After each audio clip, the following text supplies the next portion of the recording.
I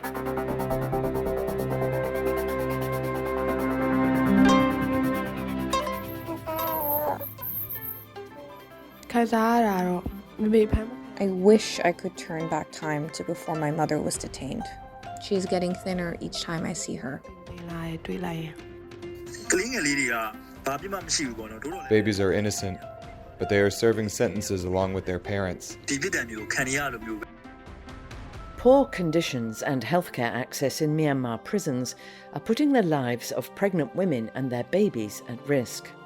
And if the baby survives through pregnancy and delivery, mothers then have to face the agonising decision of whether they can look after them in jail or should send them out to be cared for. Hello and welcome to Do Athan, a weekly podcast about human rights stories from Myanmar. It's brought to you by Fondation Hirondelle. This episode is produced by a Frontier Myanmar journalist. Names and voices may have been changed to protect contributors.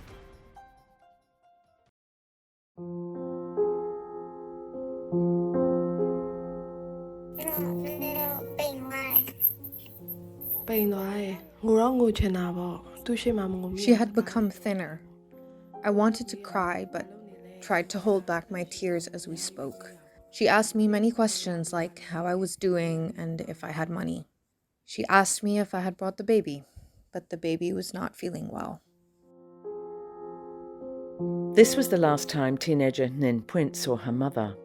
Some time after the military coup in February 2021, her mother was arrested and charged with supporting the resistance. She was pregnant at the time and gave birth to the baby in prison. So the baby she's referring to is her own, Hnin Pwint's baby brother. Her family only heard about the birth when they were informed by prison authorities. Jail visits were prohibited during the COVID-19 pandemic, right up until October 2023, so Hnin Pwint did not see her for a long time. But the baby was sent to live with the family.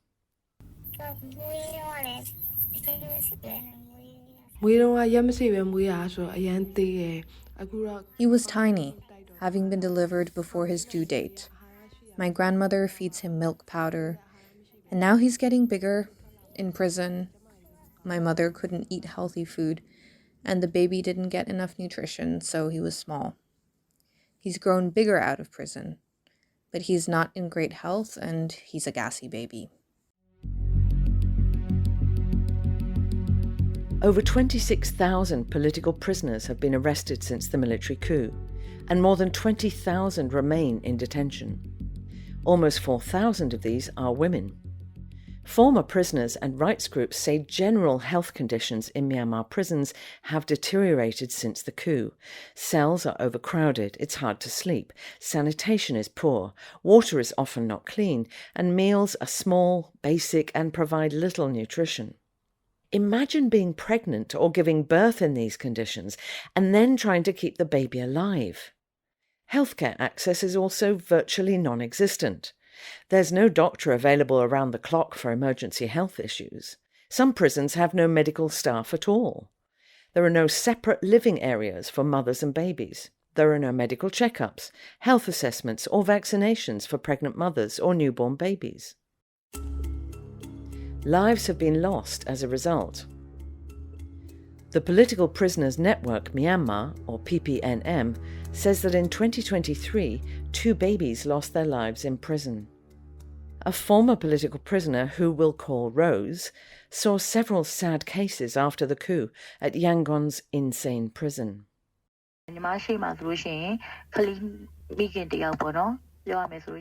I saw a political prisoner mother. She was sent to prison hospital 1 month before her due date. When her water broke, she was sent to insane hospital and her baby was delivered via cesarean operation, but she lost her baby. They should have sent her more quickly to insane hospital when her labor started. Another mother gave birth to her baby at an outside hospital. Her baby was alive, but when the baby was brought back to prison, it got neonatal jaundice. Soon after, it was sent to the prison hospital, and it died. Gothaik Tun U is a spokesperson for PPNM, which documents human rights violations in prisons and provides support to political prisoners. He said that babies are serving jail sentences along with their mothers. and they're so vulnerable.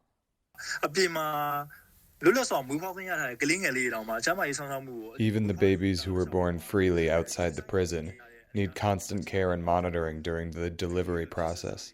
In prison, it's difficult to get supplementary nutrition.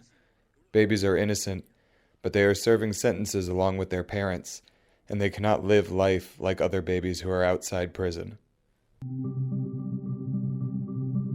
The Universal Declaration of Human Rights, Article 25, states that everyone has the right to a standard of living adequate for their health and well-being. The Convention on the Rights of the Child says pregnant political prisoners and their babies must be provided with the best healthcare possible. Hnin Pwint, the General Secretary of the Women's League of Burma, or WLB, says Myanmar is also openly violating the Convention on the Elimination of All Forms of Discrimination Against Women, or CEDAW. Myanmar is a member country and a signatory to CEDAW. It is already stated in CEDAW that women have the rights to have access to adequate healthcare facilities and food. CEDAW is an international human rights convention, and it sets a standard for human rights, so Myanmar has the responsibility to implement and promote its principles. But good healthcare is not available for mothers or their babies in Myanmar prisons. If women are able to contact their families, many send their infants to be cared for outside prison, like Hnin Pwint's mother. But due to conflict, transportation challenges, and security reasons, not all mothers can do this. PPNM says there are currently 15 women political prisoners who are living with their babies in 7 prisons around Myanmar. Their sentences are between 3 years to life imprisonment. 14 of them were detained while pregnant and gave birth to babies in prison. A woman's maternal instinct is to keep her newborn close and safe. But women prisoners in Myanmar are living in terrible conditions, and they may already be traumatised by their situation. Some are struggling with mental health issues. Counsellor Dr. Aaron works on psychosocial support with the National Unity Government. He says imprisoned mothers are likely to suffer stress or anxiety, post-traumatic stress disorder, depression, or even nervous breakdowns. I've talked to one imprisoned mother with an infant. She's really worried about her infant, who lives with her in prison, and she is suffering from serious depression. She has to have treatment from both a psychiatrist and a therapist. Sometimes she loves her baby dearly. Sometimes she doesn't even dare look at the baby's face. She says it's because she doesn't feel safe and she can't live with her baby in that situation. For the children, growing up in a Myanmar prison is likely to be a traumatising experience too.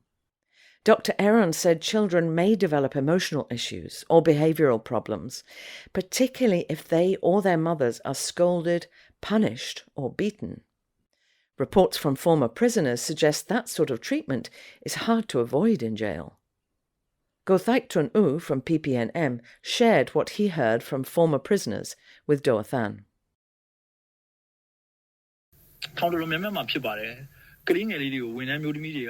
When female prison staff were having a bad day, they would yell at the children, hit them on their bottoms, and sometimes swear at or scold their mothers right in front of them. Children are bearing the brunt, which is too much for their young age. And what about all the children who are growing up without their mothers, like Hnin Pwint? She misses her mum, worries about her, and she and her grandmother have to bear the responsibility of looking after her baby brother. I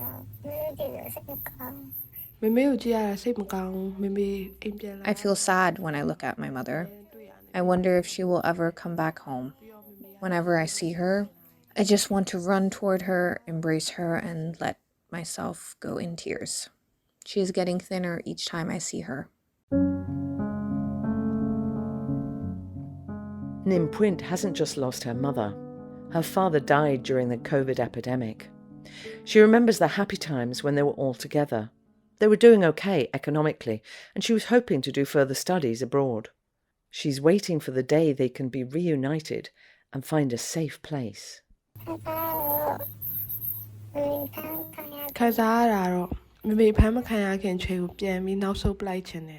I wish I could turn back time to before my mother was detained.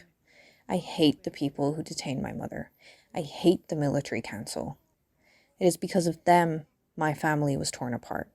When my mom is released, I want us to move to another place, maybe to a foreign country.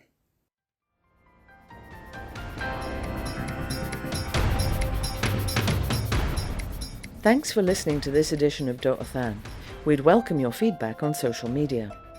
This project on human rights reporting is supported by Fondation Hirondelle with the help of our donors. You can listen to our podcasts via the Do'othan Facebook page. They can also be found on SoundCloud, YouTube, iTunes and Spotify.